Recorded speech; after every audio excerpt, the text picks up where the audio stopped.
മാതാപിതാക്കളുടെ അമിത ഇടപെടൽ മൂലം ഒരു യുവാവിൻ്റെ ജീവിതത്തിൽ സംഭവിക്കുന്ന ബുദ്ധിമുട്ടുകളും അതിൻ്റെ അവസാനവും, അതുപോലെ തന്നെ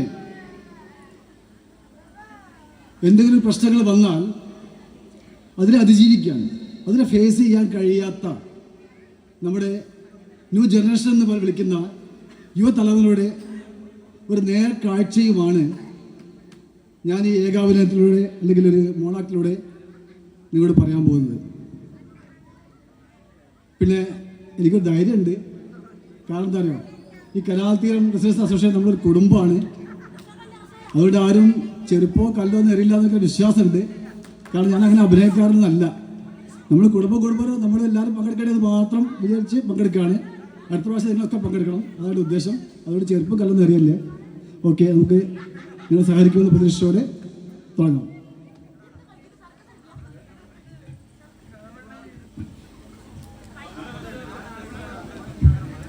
ഹായ്, എൻ്റെ പേര് ദീപു.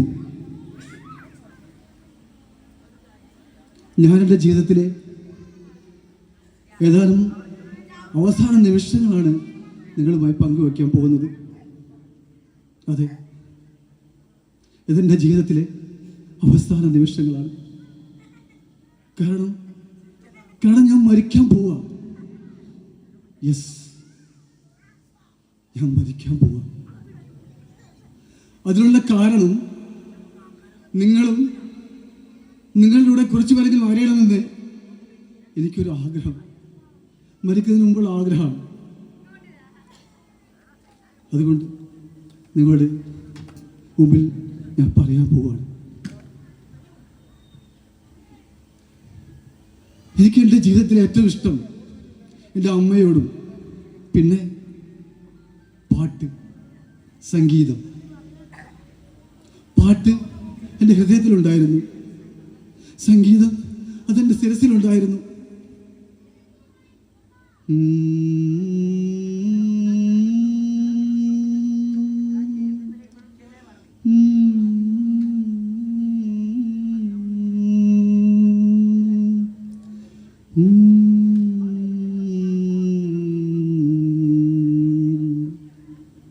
ഇതെൻ്റെ സ്വന്തമായ കോമ്പോസിഷനാണ്.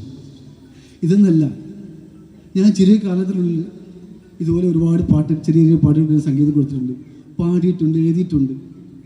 അതിനൊക്കെ എനിക്ക് ഒരുപാട് സമ്മാനങ്ങൾ കിട്ടിയിട്ടുണ്ട്. +2 കഴിഞ്ഞപ്പോൾ ഞാൻ എൻ്റെ അച്ഛനോട് പറഞ്ഞു, അച്ഛാ, ഞാനൊരു സംഗീത കോളേജ് ചേർന്നോട്ടെ, എനിക്ക് സംഗീതം പഠിക്കണം, ഒരു മ്യൂസിഷ്യൻ ആവണം, ഒരു മ്യൂസിക് ഡയറക്ടർ ആവണം എനിക്ക്, പ്ലീസ് അച്ഛാ. അപ്പം അച്ഛൻ പറഞ്ഞു, പാട്ട്, സംഗീതം, പാട്ട് പഠിച്ചിട്ട് നീ എന്തുണ്ടാക്കാനാ? അങ്ങനെ പാട്ട് പഠിച്ചിട്ട് നീ ഉണ്ടാക്കേണ്ട ഗതിയോടൊന്നും എനിക്ക് കുടുംബത്തിനില്ല. എനിക്കൊരു സ്റ്റാറ്റസ് ഉണ്ട്, അത് നീ കാത്തു സൂക്ഷിക്കണം. നീ എഞ്ചിനീയറിംഗിന് പഠിക്കണം. ഞാൻ പറഞ്ഞു, അച്ഛാ, അതെനിക്ക് കഴിയില്ല, മാത്സ് ഒന്നും എനിക്ക് ശരിയാവില്ല അച്ഛാ. ഞാനൊരു മ്യൂസിഷ്യനാവാം, ഒരു മ്യൂസിക് ഡയറക്ടറാവാം, എനിക്കതാ ഇഷ്ടം. അച്ഛൻ പറഞ്ഞു, പറ്റില്ല, ഒരു ഡിസിഷൻ എടുക്കാനുള്ള പ്രായം നിനക്കായിട്ടില്ല. ഇപ്പോൾ നീ ഞാൻ പറഞ്ഞത് കേൾക്കുക, അനുസരിക്കുക, നീ എഞ്ചിനീയറിംഗ് ചേരണം. എനിക്കറിയാം അച്ഛനൊരു മറുവാക്കില്ല, വീട്ടിൽ അച്ഛൻ്റെ വാക്ക് അവസാനമാണ്. അതുകൊണ്ട് ഞാൻ എഞ്ചിനീയറിംഗ് ചേർന്നു. നീണ്ട 4.5 വർഷം വയലിനും മ്യൂസിക് ബുക്കും ഇരിക്കേണ്ട കൈകളിൽ ഡ്രാഫ്റ്ററും ഡ്രോയിങ് ഷീറ്റും. ഒരു പൊരുത്തമില്ല. ഒരുപാട് നേടി ഞാൻ കോളേജിൽ. അറിയോ എന്താന്ന്? ഓരോ പരീക്ഷകൾ കഴിയുമ്പോഴും ഞാൻ തെളിയിക്കുകയായിരുന്നു, ഇതെൻ്റെ ഫീൽഡല്ല. കാരണം തോറ്റ് ഞാൻ നേടിയത് ഒരു 10-26 സപ്ലി, തോറ്റ വിഷയങ്ങൾ 26 വിഷയങ്ങൾ എഴുതിയെടുക്കാം. കോളേജ് ചരിത്രത്തിൽ ആദ്യമായിട്ടാണ് ഇങ്ങനെ സംഭവം. 26 സപ്ലൈ ചെയ്തേക്കാളൊരു കുട്ടി. സ്റ്റുഡൻസും ടീച്ചേഴ്സും എന്നെ കാണാതെയും പരിഹസിച്ച് ചിരിക്കുമായിരുന്നു. എവിടെ നിന്ന് വന്നടയാൻ? ഒരു മണ്ണും ചാണും അറിയാതെ എഞ്ചിനീയറിംഗ് വന്നിരിക്കുന്നു. അതൊക്കെ എനിക്കറിയായിരുന്നു. പക്ഷെ അതെന്നെ വേദനിപ്പിച്ചില്ല. കാരണം എനിക്കറിയാം അതെൻ്റെ ഫീൽഡല്ല. അതുകൊണ്ട് എനിക്ക് വിഷമമില്ലായിരുന്നു. പിന്നെ എങ്ങനെയൊക്കെയോ കുറച്ച് വൈകിയാണെങ്കിലും ഞാനത് കഴിഞ്ഞിറങ്ങി. ഓ, രക്ഷപ്പെട്ടല്ലോ, ഇനി എനിക്ക് എൻ്റെ വഴിക്ക് പോകാമല്ലോ, എനിക്ക് സംഗീതം പഠിക്കാമല്ലോ എന്ന് കരുതി ഇരിക്കുമ്പോൾ അച്ഛനതാ പുതിയ ഓർഡറുമായി വന്നിരിക്കുന്നു. അച്ഛൻ്റെ കൂട്ടുകാരൻ ഒരാൾ അമേരിക്കയിലുണ്ട്.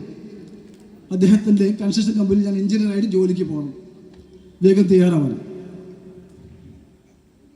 തളർന്നു പോയി ഞാൻ പറഞ്ഞു, അച്ഛാ ഇനിയെങ്കിലും എന്നെ വെറുതെ വിട്ടൂടെ അച്ഛാ ഞാൻ ചോദിച്ചു. ഇനി എൻ്റെ വഴിക്ക് വിട്ടൂടെ അച്ഛാ ഞാൻ ചോദിച്ചു. എനിക്ക് പാട്ട് പഠിക്കണം അച്ഛാ ഞാൻ പറഞ്ഞു.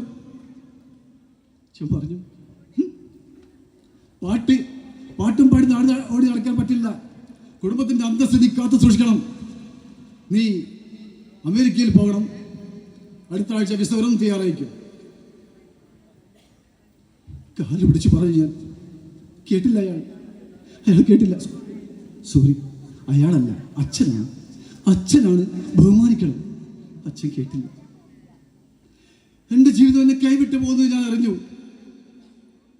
എൻ്റെ ജീവിതത്തിൽ എന്നും ഞാൻ തോറ്റിട്ടേ ഉള്ളൂ. എന്നും എൻ്റെ അച്ഛൻ്റെ മുമ്പിൽ ഞാൻ തോറ്റിട്ടേ ഉള്ളൂ. ഇനി എനിക്ക് ജയിക്കണം, ഒരിക്കലെങ്കിലും എനിക്ക് ജയിക്കണം എൻ്റെ ജീവിതത്തിൽ. അതിന്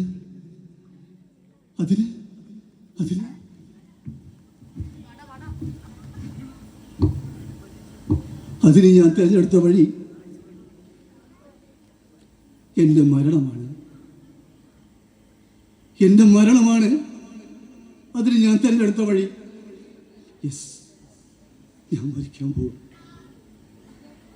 എൻ്റെ അമ്മയും സംഗീതമില്ലാത്ത ലോകത്തിലേക്ക് ജീവിക്കണ്ട. എൻ്റെ അമ്മ ഉണ്ടായിരുന്നെങ്കിൽ എനിക്ക് ഈ ഗതി വരില്ലായിരുന്നു. എൻ്റെ അമ്മയ്ക്ക് എൻ്റെ പാട്ട് വളരെ ഇഷ്ടമായിരുന്നു. എന്നെ പിടിച്ചിരുത്തി പാടിക്കായിരുന്നു എൻ്റെ അമ്മ. പറയായിരുന്നു, മോനെ നല്ല പാട്ടുകാരനാവും, ഒരു മ്യൂസിഷ്യനാവും, മ്യൂസിക് ഡയറക്ടറാവും നീ.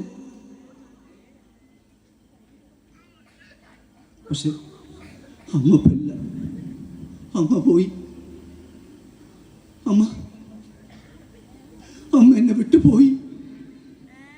അമ്മേ, ഞാൻ ഒരുപാട് ട്രൈ ചെയ്തു അമ്മേ, പക്ഷെ ഒന്നും അച്ഛൻ കേട്ടില്ല. അമ്മയും സംഗീതമില്ലാത്ത ജീവിതത്തിൽ ലോകത്ത് എനിക്ക് ജീവിക്കേണ്ട അമ്മേ. അതുകൊണ്ട് ഞാൻ തീരുമാനിച്ചു അമ്മേ, ഞാൻ അമ്മേനടുത്തേക്ക് വരിക.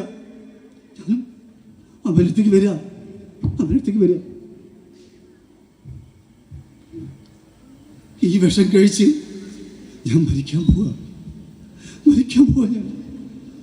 മരണത്തിന്റെ ദേവരെ, ഞാൻ നിങ്ങളുടെ അടുത്തേക്ക് വരിക. ഞാൻ മരിക്കാൻ പോവാ.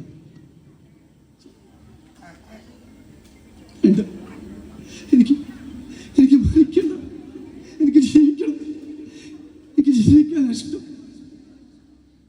പക്ഷെ സംഗീതമില്ല, അമ്മയില്ല. ഞാനിത് ജീവിക്കണം, മരിക്കണം.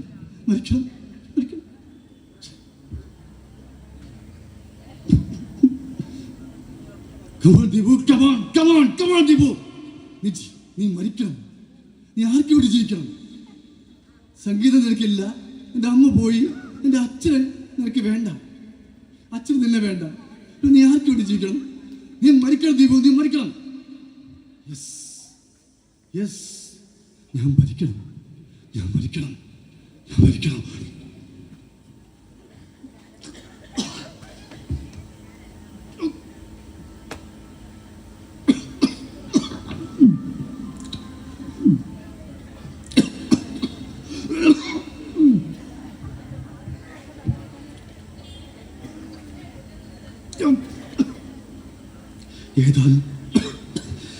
ഏതാനും നിമിഷങ്ങൾക്കകം ഞാൻ മരിക്കും. അതെനിക്ക് ഉറപ്പാ. അതിനു മുമ്പ് നിങ്ങൾ മാതാപിതാക്കളുടെ എനിക്കൊന്നേ പറയാനുള്ളൂ, ഒന്നേ പറയാനുള്ളൂ. നിങ്ങൾ ജീവിക്കുന്നത് നിങ്ങൾ മക്കൾക്ക് വേണ്ടി ആയിരിക്കാം, അവരുടെ നല്ല ഭാവിക്ക് വേണ്ടി ആയിരിക്കാം. പക്ഷെ ഒരിക്കലെങ്കിലും നിങ്ങൾ കുട്ടികളെ ഇഷ്ടം മനസ്സിലാക്കണം, അവരുടെ ആഗ്രഹങ്ങൾ നിങ്ങൾ മനസ്സിലാക്കണം. അവരുടെ ആഗ്രഹങ്ങൾ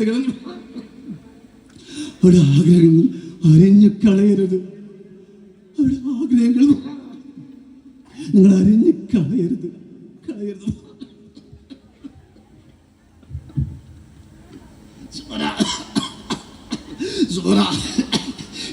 ഇതെന്റെ അച്ഛനുള്ള സമ്മാനമാണ്, എന്റെ വിജയമാണ്.